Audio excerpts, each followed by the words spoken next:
We have plenty of out-of-the-area agitators joining us today.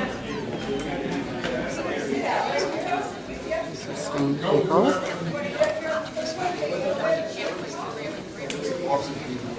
Foreign bumper stickers and automobiles out of the area.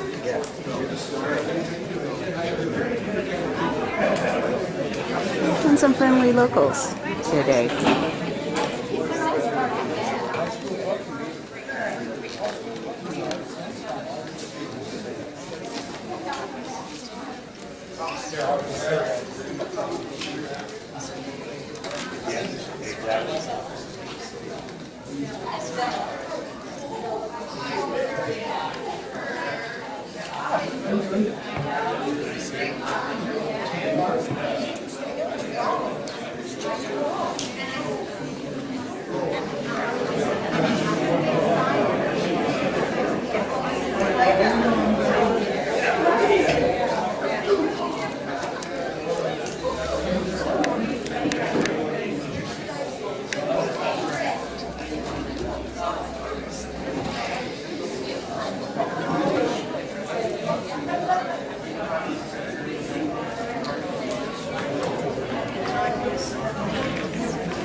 That's me.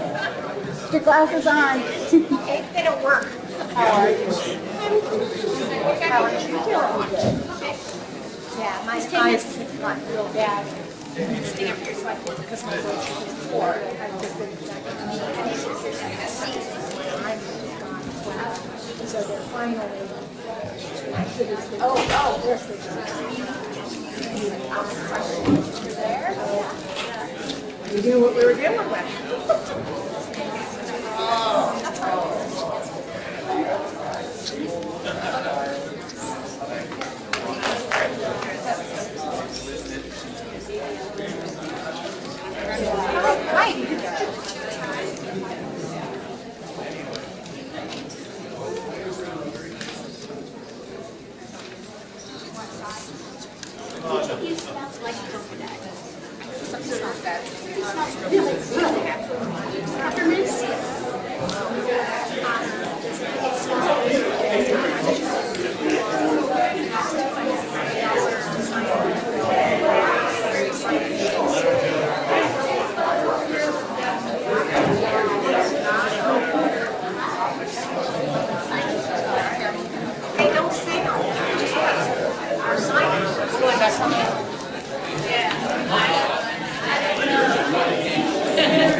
everybody.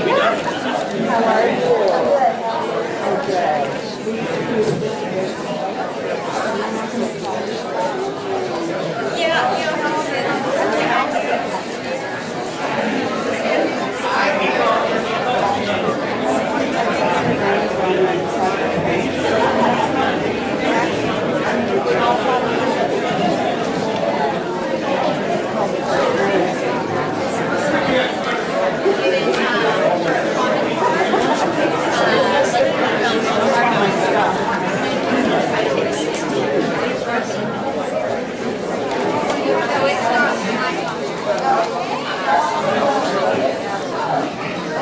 Hi. Hi. Where are you from? I'm Cindy Else. I'm from Citadel. You are. Are you filming? I'm filming for the Lamalfa County School. Oh, okay. All right. It's sometimes on, sometimes off. Is that on Facebook? I mean, I've seen it before, but I can't get it. No. It's just on YouTube. Oh, okay. Yeah. My videos are on YouTube. Well, thank you for doing it. It's really great. Yeah. Yeah, I'm totally independent. Totally. That's okay. I was just curious as to where I could find you. Thanks a lot. Cindy up here. Got your seat.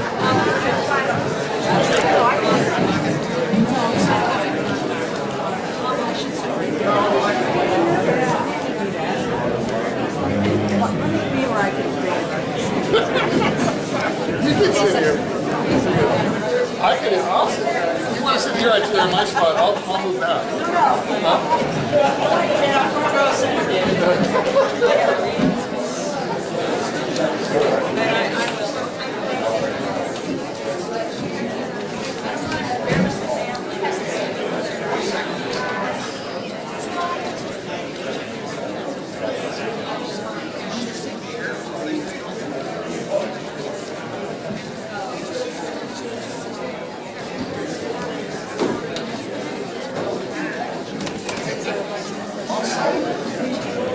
So I don't know what it is.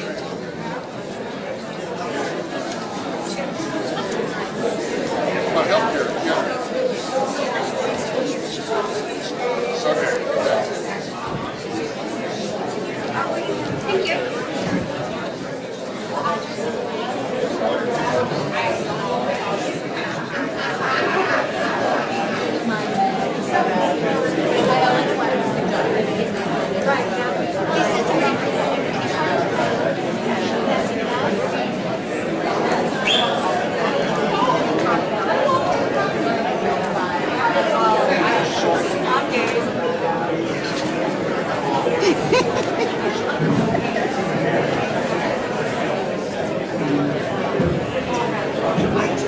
So if you want to ask questions, we have to stand over there.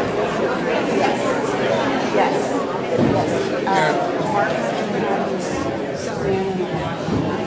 Okay. You got to start now.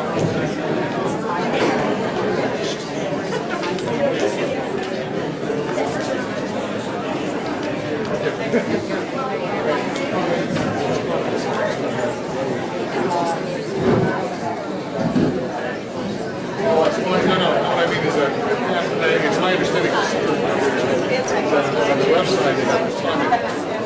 I guess it's not. Yeah, okay, that's okay.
Well, it works. Look at that.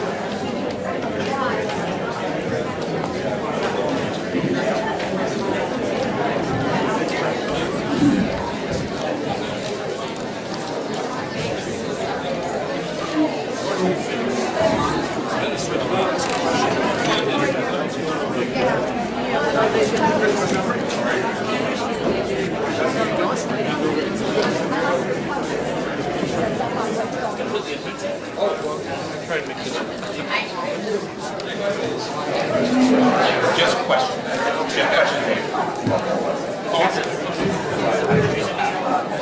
I don't have enough microphones. Oh, okay. First time for me.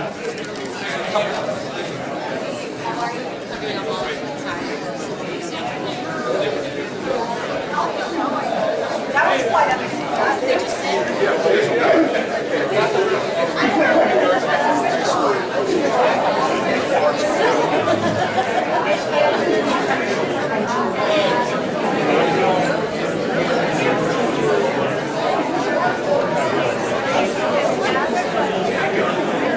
His dad died about it.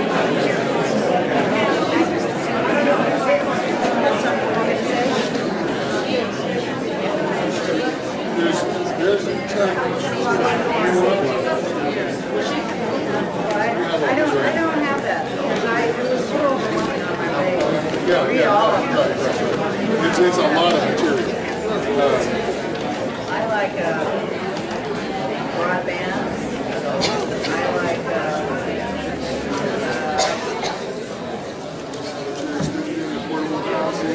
I like the house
Because he can say like,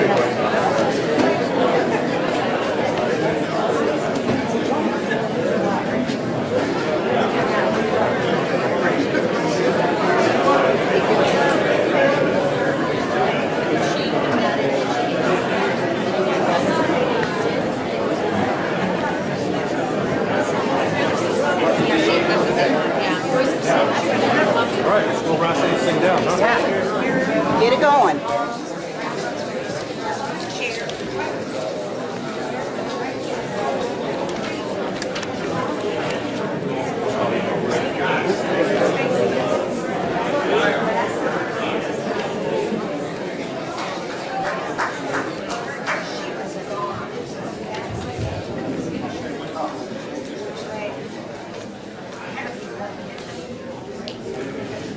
Good afternoon. How are you all today? Good. Welcome. Thank you for being here. Thank you to Susanville for hosting us. Thank you for the folks that made the hall available for us today. Good to be back up. It's certainly been quite a raucous year. So, I just ask for the Lord's blessings on our country, that we can come together and, we'll disagree on things, but find agreement on what America's about. With those blessings, we'll do a lot better than if we're at each other's throats. So, we'll work through this somehow or another. It's tough times, but we'll figure it out. So I'm glad to be able to have us be able to travel safely here today and have this time together in a free nation. So with that, I would like to have your DA, Mr. Montgomery, lead us in flag salute today. Thank you. It's my privilege to lead the flag today.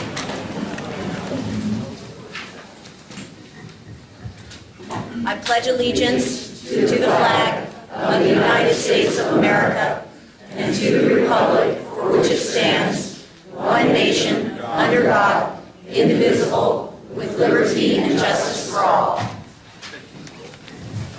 Thanks, Teresa.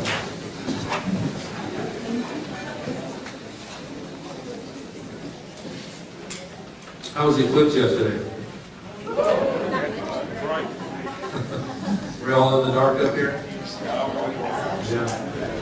We're about 83, 84% down in my home near Oroville, and it must have been around 90% up here or something like that. So what was interesting, the traffic coming against the grain wasn't that bad yesterday, I suppose, until you got closer to Alturas. We just came from Alturas, so I'm a little bit tired to give her fitting a lot in a short amount of time, it appears. But anyway, this is our August recess for House Representatives and mostly the U.S. Senate too. So mixed feelings about that, I know, but it's really the way things have been going. It was good to adjourn and get everybody out of town and go home and collect a breath, get with our constituents, update, refresh, and then come back, September 5th is when we reconvene and hopefully have a fresh approach at looking at things that are going to be coming up. Obviously, with the health insurance bill, the House passed a bill, sent it over to the Senate. Senate didn't address that bill, they did one of their own, and didn't pass it. So here we are in the limbo on the situation. And obviously that's been one of the bigger topics of discussion at my town hall meetings, as well as many others around the country, on where that situation is going to go, what it needs to do. And so it will continue the discussion, and that's what it needs to be. We need to continue the discussion. And yeah, people are disappointed or upset that we've lost a month in the process, but if the Senate doesn't pass a bill, it doesn't pass it. So that means it will take longer to fully come to a conclusion on that of a bill that may pass at all. Or maybe one doesn't pass. Maybe we have what we got. I'm not going to sit here and predict, because predicting Washington, D.C. is a pretty big mistake to me sometimes. So, but I don't take this lightly, obviously. I know it's really the health insurance situation in this country needs a lot more help. The promises of the ACA have resulted in higher costs for pretty much most people across the board. And the people that are most negatively affected by this are the ones that we could see in the beginning were going to bear the brunt. That's middle-income Americans. And so until they see relief and they see more choices, then we have not fulfilled our mission. Prices have gone up for premiums, they're receiving less choices. We're going to see California, undercovered California, premiums statewide are going to average about 12%, and in the entirety of the state, in the rural part of the state, it's going to average about 33% of premium increases. Those are very sobering numbers on top of last year's increase that was in the teens as well. So the situation we have is not working. Because prices are not going down, you're not receiving more choices, and people that are the deliverers of healthcare are opting out. Less and less doctors and others are taking Medi-Cal patients. And so we have, I got you. We have to, some say, well, just let it collapse, let it go away. We can't do that. People are going to be caught. So we have to come up with a solution. And so longer term, This is what we'll be trying to tackle in September and in the coming weeks. We do have to get there on a solution for affordable health insurance. Because what really boils down to, the more people are in the pool, the most responsible thing is for every person to be taking care of getting their own health insurance. And so if it's affordable, if you have options, you're more likely to be in it. The original concept of the ACA was getting more and more young people, the healthy people, that don't think they need health insurance, to be in that pool, paying a reasonable rate for a policy that they want to buy, instead of being forced to buy it. I can't imagine a country would force you to buy a product like that.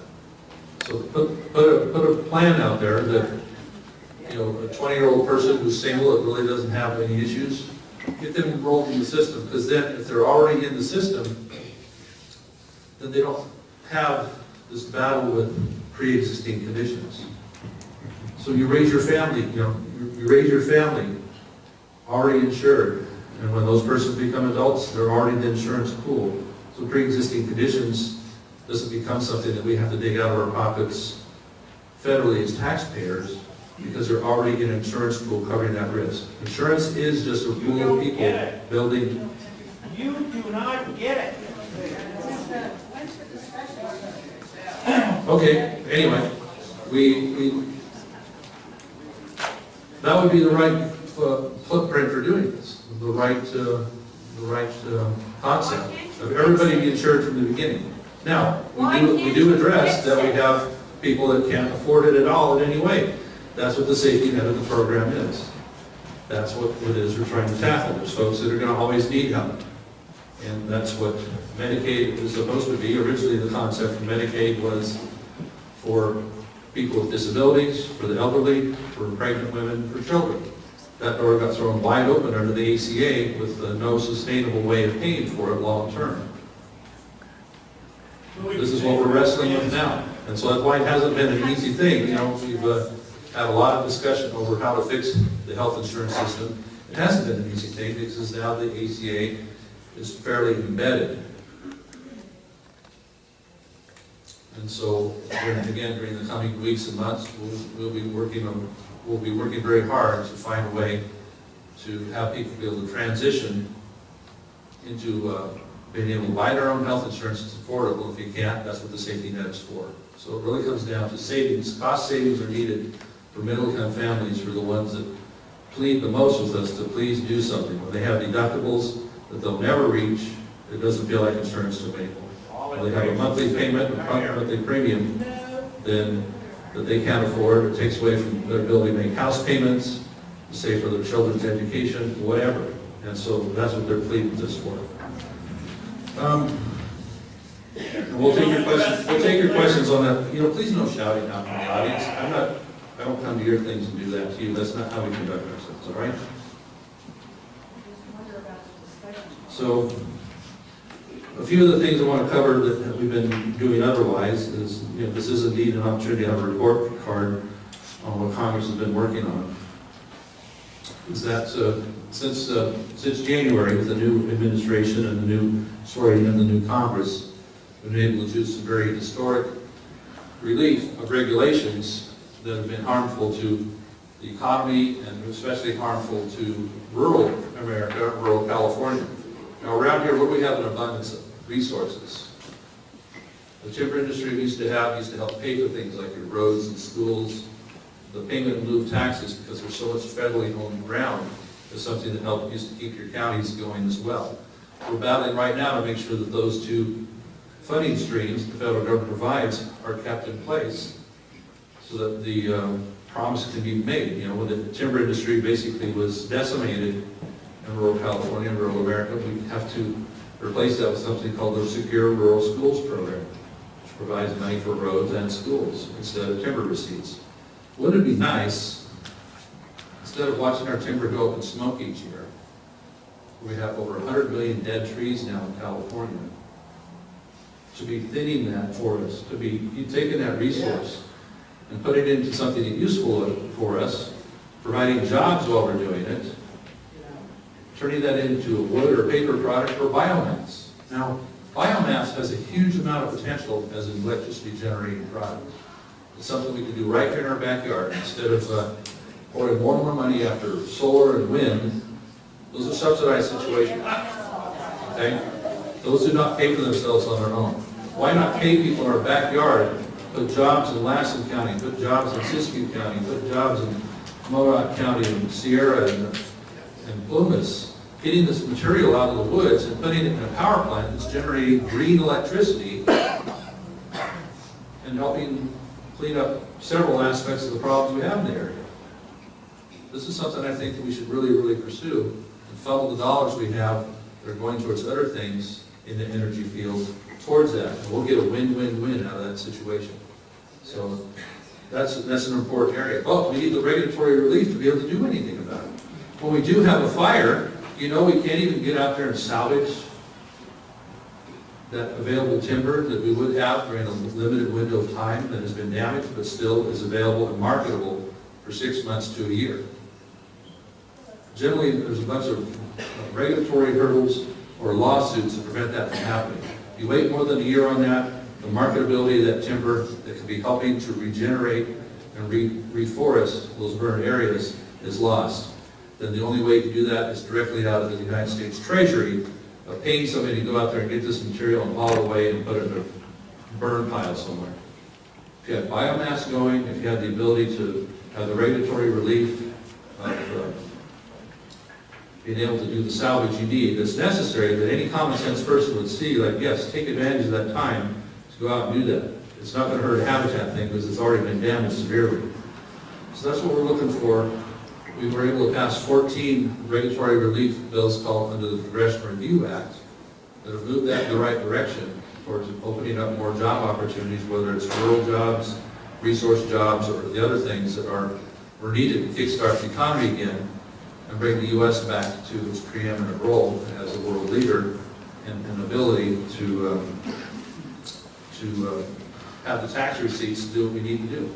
So with our military situation around the world, we were able to increase some of the funding needed to arm and equip ourselves, equip our soldiers, and at the same time also provide for a pay raise for our troops.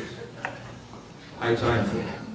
We have a situation where things aren't getting any steadier in the world, with North Korea acting up, with Iran appearing to be getting closer and closer. Both of those outfits very unstable, becoming nuclear powers. So we need to be at the ready for ourselves and for our allies who we are committed to. And so through funding that's been able to help increase and boost that readiness. This really comes down to military readiness. If we project that, you get a lot less problems. You get a lot less people trying to test your readiness, because if you appear weak, then they will do it. Bringing it to more personal level here, we're able to do several pieces of legislation having to do with the different aspects of human trafficking. Which sounds unbelievable in this country, doesn't it? That people would be subject to the victimization of being abducted and taken who knows where to have to do unspeakable things, and perhaps lost forever to their families. So more resources are being committed via several pieces of legislation that make it easier for law enforcement to have the tools they need, the funding, the information exchange that is necessary, and the databases that are necessary to do a better job of this. And so we think that we're going to have better success with that on human trafficking because of being able to implement this legislation and make it a bigger priority than what it has been. So again, that's one of the positives. We're able to move the ball on back there. We're looking at some. This is pretty personal in Northern California as well, with the battle on opioids. Either imported product coming from out of the country, heroin. The heroin traffic is amazing these days, and how much is coming in. And, with foreign nationals bringing this product in and distributing it all up and down the West Coast and the rest of the country as well. So we're passing harsher legislation punishing on that, as well as again, marshaling more resources for law enforcement to do what they need to catch and investigate where this opioid product is coming from. Then on the pharmaceutical side of it as well, the prescription for this, we need to have better controls on how these products are being handed out. I have one constituent who contacted us that couldn't get the type of pain medication she needed after some pretty serious back surgery because of the arbitrary timeline involved of how much you can get and for how long. Yet on the other hand, there's people running rampant getting this and either abusing it themselves or actually being able to market it to others. And so we got to look and revamp how the prescription process works on the opioids. And that's what we're, in the Appropriations Act, HR 244, we're covering some of those aspects of it. We're still going to need to do more work on that, but I think it's a run-up to doing a better job of having to control either what's coming in from out of the country illegally or the way it's distributed here for even illegal products and the abuse of the prescriptions on that. We were talking about the military needs of our nation. It also is helpful to send a message to those that would cause hostility towards us, towards our allies and our other neighbors, that we're not going to tolerate more of it. And so if we're doing trade with them, then there needs to be consequences. So we passed legislation to put sanctions in place against some of the most bad actors, the worst actors internationally, on those that are causing terrorism or harboring it. The president yesterday laid out a plan on dealing with Afghanistan and making it a little bit tougher on Pakistan, for example, to continue to try and work with us at the same time as they're harboring the terrorist activity that is so detrimental to finding peace in Afghanistan and the other areas they spawn terrorist activity. We have terrorism in this town. Could be. So we think that the sanctions is a good tool in order to send that message and say we're not going to be partners with you anymore if you can't do right by us on one hand while you're sneaking around with the same people that are fomenting terrorism on the other hand. And we've seen some positive results working with China on this recently. It's kind of surprising, but that they want to be a trading partner with us, and China is really interested in economic expansion. And so when they have North Korea over here acting up, which is kind of their little brother in a way of speaking, they kind of put the thumb down on North Korea to an extent to say, look, you're just agitating out there. It isn't causing anybody any good, making it difficult on some of the things they prioritize. Now, China's still going to act up in the South China Sea where there's a dispute over some islands and some expansion they're doing of islands down there with Japan and who owns them and all that. So that's still a situation to watch. But having a dialogue with China they've helped us actually with North Korea and kind of made them withdraw a little bit anyway on the threats to Guam that have been made. And, you know, it could be a different thing every day with Kim Jong-un. You don't know what you're going to get. But at least China is a partner, at least on this one topic, has made it more difficult for North Korea. You know, they're importing our coal now instead of coal from North Korea. So that's kind of remarkable in this situation. So bringing it back to our own borders as well. We were able to pass legislation to move forward on giving ICE and our border security more of what they need to maintain the integrity of our borders and who's coming in and going to be part of our United States system, our economy, etc. And so there really isn't anything wrong with enforcing the border law that we already have. That's what I can't quite understand is why do we want illegal immigration, that some people seem to be advocating for, to continue.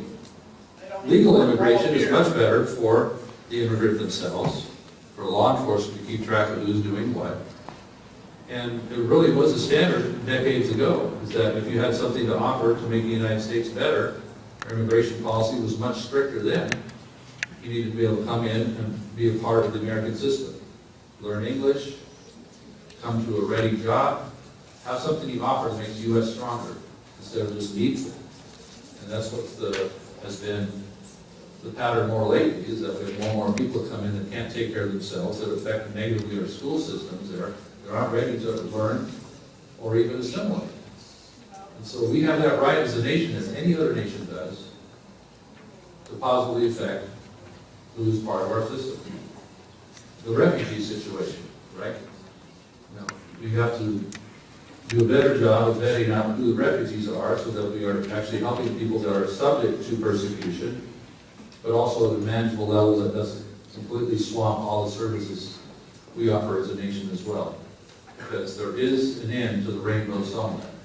And we can't continue to put the burden on middle-income families who can hardly afford the basic things that they used to be able to, and have them see that others are getting the benefits of this country that are part of paying into it, part of the American way. It's really a slap in the face to all of them, and that's why we have to have a. We know all that from your newsletters. Are you going to listen to us at all? What about questions? Well, I am giving you a bit of an update here, what we've been working on, we'll have a full hour, so. I would like to hear him. I would Can we like to ask hear him. questions? What about the questions? That's at the end.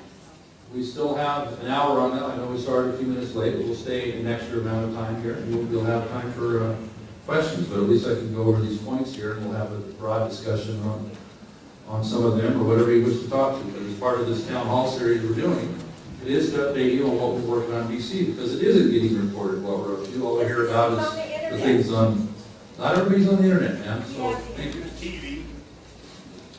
A lot of people don't get informed at all until they come to a town hall meeting, so that's why I need to know.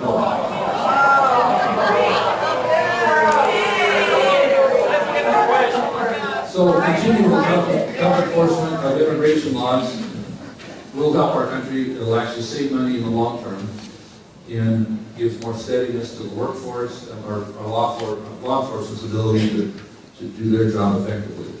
Again, we mentioned military readiness, covered that. Bit on Healthcare Act, I'm sure we'll be talking about that a little bit more. Our school system is needing more attention well. You know, my wife and a couple of friends were teachers in the system, so our family, we had our kids, you know, everybody has different phases of life. And all my wife ever wanted to do in the public school system was teach the kids. She gave so much of herself to do that. She a lot of her own salary to make her classroom better, make sure the kids have what they needed. Well, what it keeps coming back to is that people want choices for their own children, you know? And so we're looking at offering those choices to people and giving them, if they want to have a charter school in their area that are partnering with the local public schools or what have you, we'll give them that choice. And so that's something we'll continue to work towards. And we believe we'll pass legislation that opens that door a little bit more. It isn't all about the teachers union, red flags there.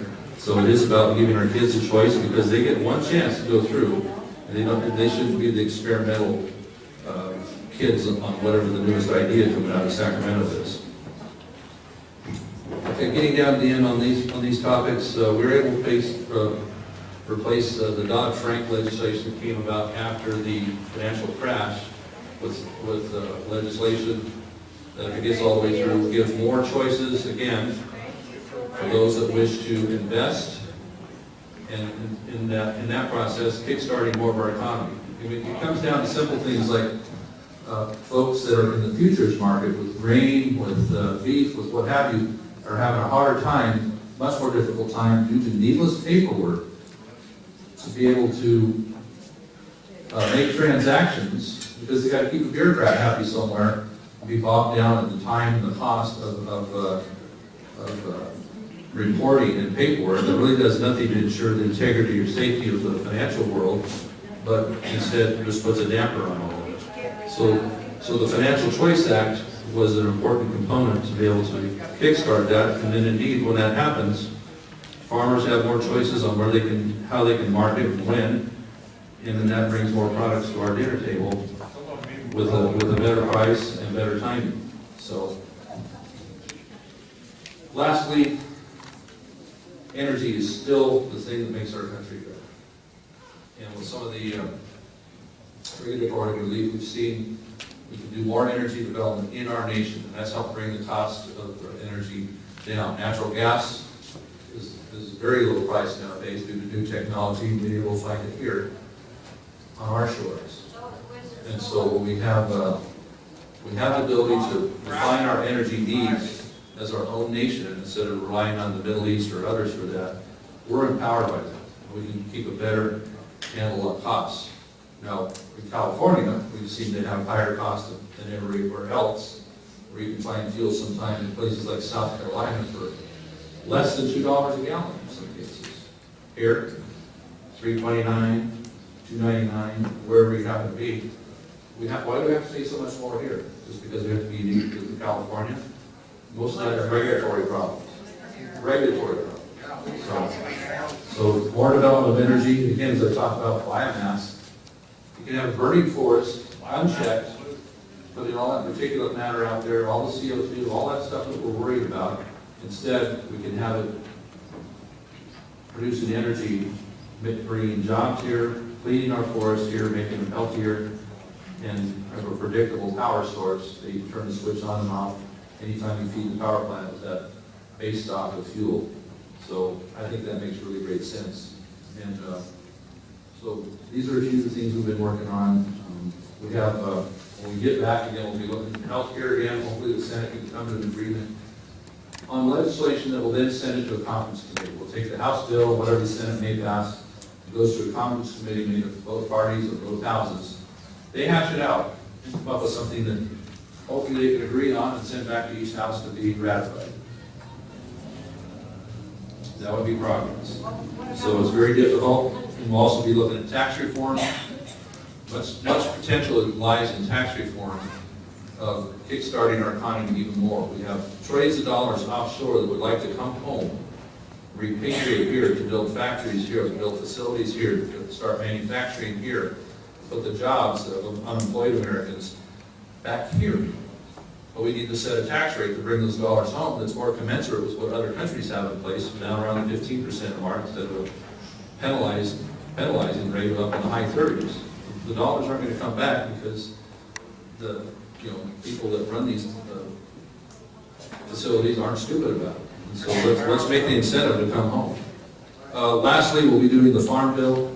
The House has been having a lot of hearings in the Ag Committee on the Farm Bill for the last, year and a half, really. Looking at the different aspects of the Farm Bill. The farm portion of the Farm Bill is about 20% of the total tab. The food stamp or SNAP portion is about 80% of the cost. So we've had hearings on all aspects on that, the condition of the ag economy and ag pricing in this country, and how the previous Farm Bill has worked since it's shifted to more of an insurance deal for the bottom end, and also hearings on the food stamp side to see what's working well, what area needs to be modified and made better, so that the people that are in the food stamp program are the needy ones are receiving that, and the amount of fraud and other gimmickry that's happening on there can be regulated and defeated as well. So with that, just some of the areas, I know broadband will be a very important thing to continue to expand into rural California here. Susanville probably could use a little stronger infrastructure in that area. So with that, let me stop there. We'll start with your questions and comments. And so, are we going to do it all on one side of the room here, or we have what? So people can hear. Okay, so if you want to give the line for a question or a comment, All here. all here. Okay, please do that. All right. I'll take just a second to grab my water.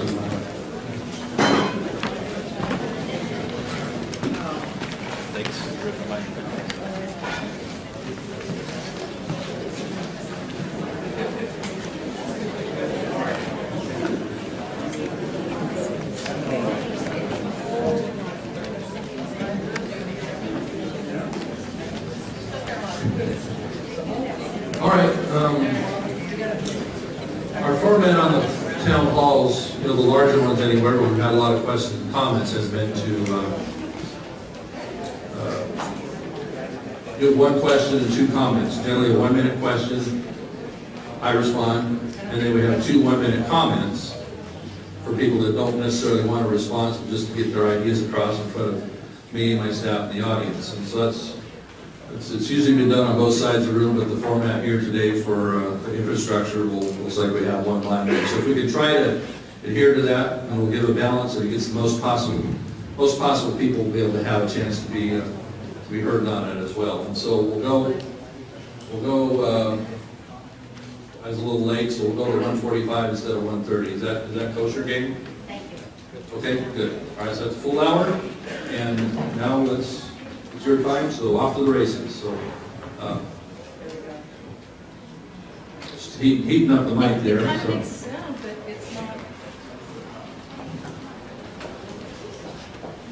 Ma'am, would you step over here and we'll get started, okay? You can borrow my mic, okay? And then while they're figuring out the technology over there.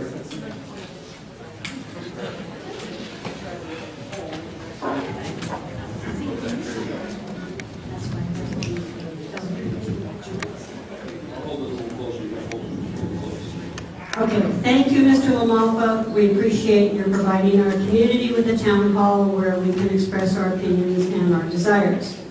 My question is not against you, I'm just asking your opinion. In light of the radical portion of the right wing of our county's horrific attack on the left, again at Charlottesville, killing and maiming so many, my question has to do with the NRA. LaPierre, the CEO of NRA, portrayed the Obama administration as coming for your guns. Now that he no longer has people of color to incite fear, for people to buy guns, he says the new enemy is the violent left working with the left-wing media and the left-wing judiciary. He said we have all seen how violent they can be, how angry they are. They're Marxists, anarchists, and communists. They are militants and ready and dedicated to destroy not just our country, but Western civilization. They dehumanize, they demonize. If they want fire, we will give them fire. The CIA ranks right-wing terrorism above Islamic terrorism as the most prominent domestic terrorist threat in the United States. My question to you is, I believe LaPierre is attempting to bring about a civil war between the right and the left so that he can sell more guns to both sides. Do you agree, yes or no? And if so, please tell me why. Okay, well, thank you. I don't agree with that statement. It's about selling guns. Indeed, he's expressing himself on the idea that we have a great amount of violence and terrorism that is going on by a broad section of groups these days. So we've seen that with the Antifa and these cop killers and all these things going on in urban city areas that and outside of them that really looks like anarchy in different forms. So there's plenty of blame to go around on this. We need to get back to what brings us together. What is our unity? And that's the common purpose that we all, I think, seek as Americans: a good job, an ability to raise your family, have a good school, have the dream of buying a home if you want. And none of that's going to come from this extremism we're seeing coming from across the spectrum. You know, I mean, I was in Washington for my own swearing in the first part of January, for the presidential inauguration a couple weeks later in January. And, you know, there's differences of opinion on who's the president, whether it was Mr. Obama the previous 8 years or Mr. Trump now. But you don't take it out on the businesses, on breaking out windows, and whether it's Washington, D.C., or what happened in Ferguson, or what happened in Baltimore, what happens so much these days. You don't express yourself by breaking out windows, breaking down the businesses of your neighbors, and inflicting it on the law enforcement folks that are just trying to keep order in the country. So I don't see how speaking out against all types of terrorism is wrong. Okay.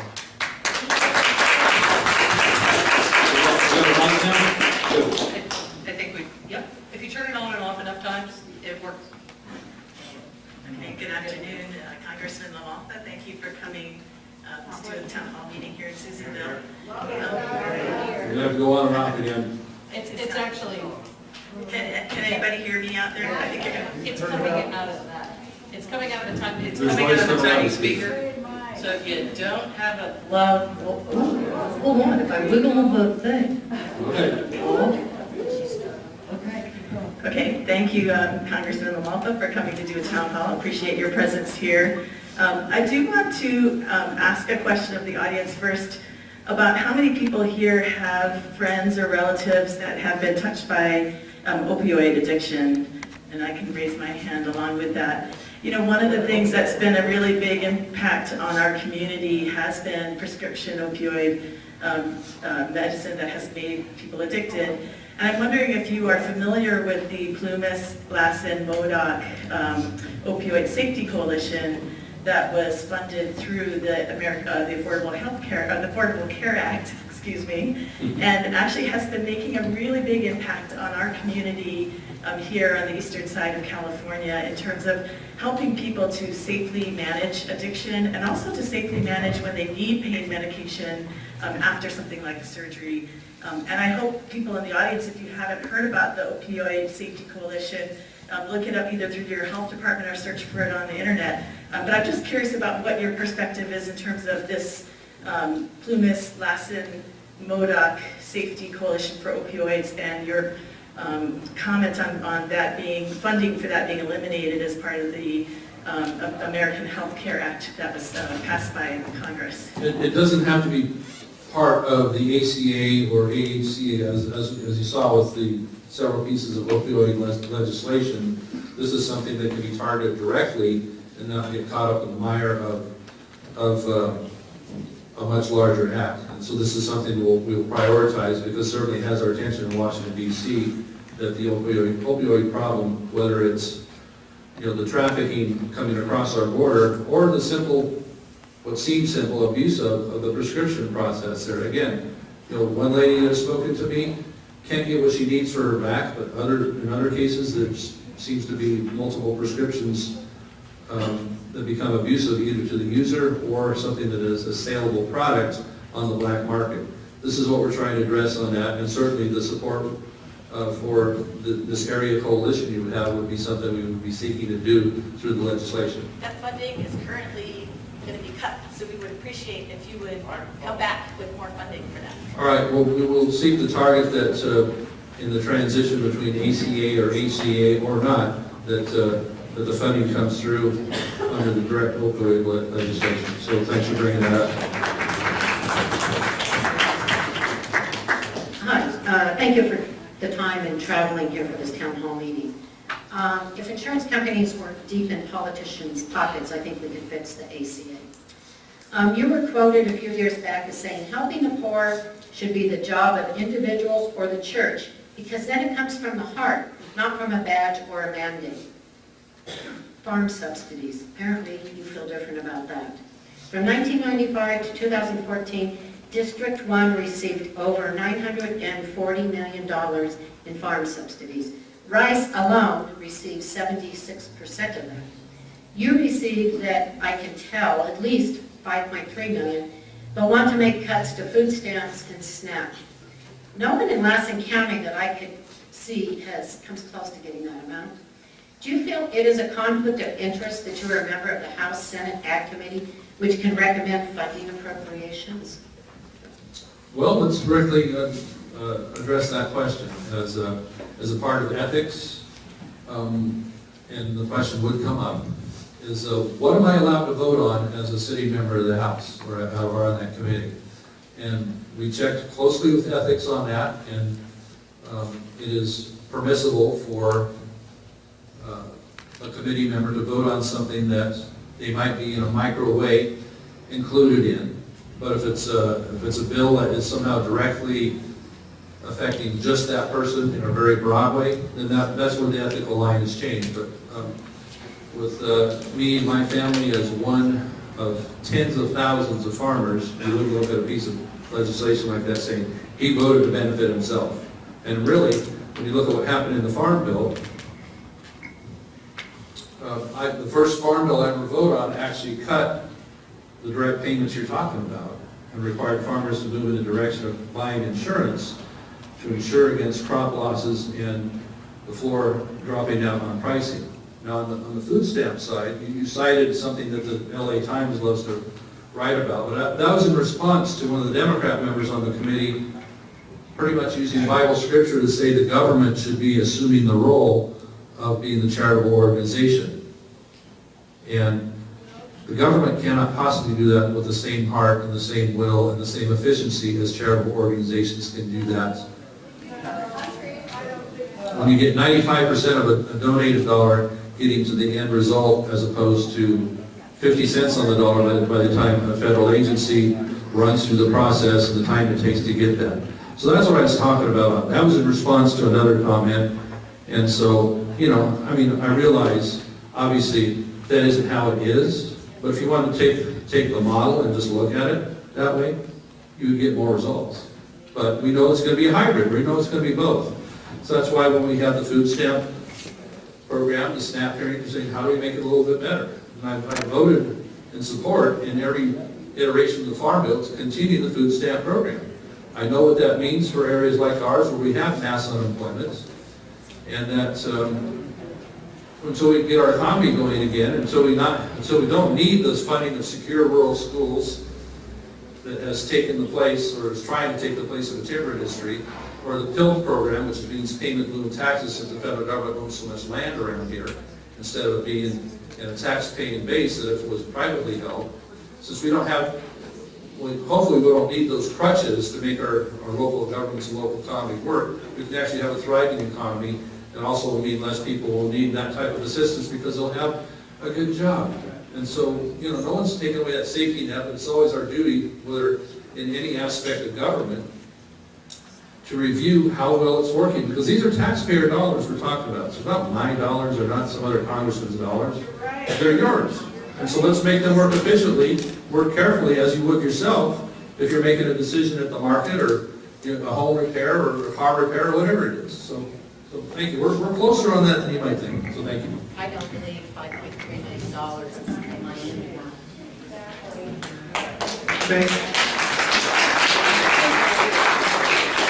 Thank you, Lamalfa. My question is, with 100 million dead trees in our forests, wouldn't it be prudent to figure out why they're dying? And wouldn't it also be a safe assumption to say that there could be some climate change occurring?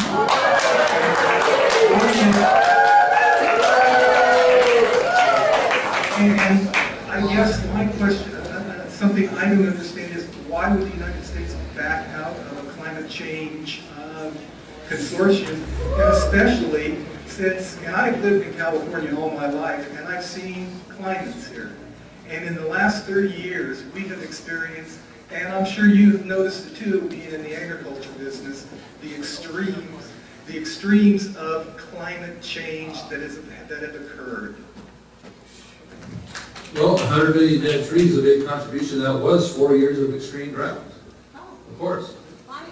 So, and the climate does change. So the question you're really getting down to in this is that how much do we blame mankind's input on the climate? Is it if it's changing or if it's in a bigger pattern that's bigger than all of us anyhow? Okay, so what is mankind's contribution towards that? And people like to toss out 97% of scientists, this and that. Well, there's plenty on the counter side of that as well that we talk about polar ice cap. So just because somebody says the debate is over, the debate is far from over. Science is never a settled thing. Science is never settled. And when you get down to it also, what is about taxing ourselves, putting a tax upon people that produce things, really doing to change the climate anyways? That's what it comes down to. The government wants the right to make people pay for what they make, okay? So CO2, they want to classify CO2 as a poison. Well, trees would think differently. Plants would think differently about that. So the science is not settled by a long shot. And so as far as the Paris Accord is non-binding. It was something that President Obama did on his own.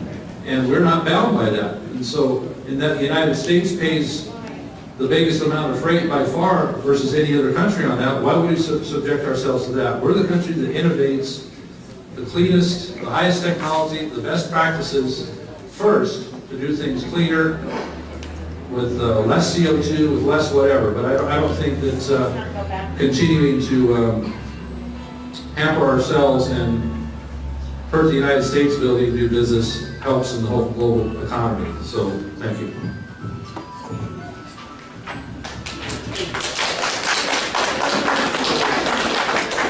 Thanks for coming to Susanville today. I'm a retired teacher.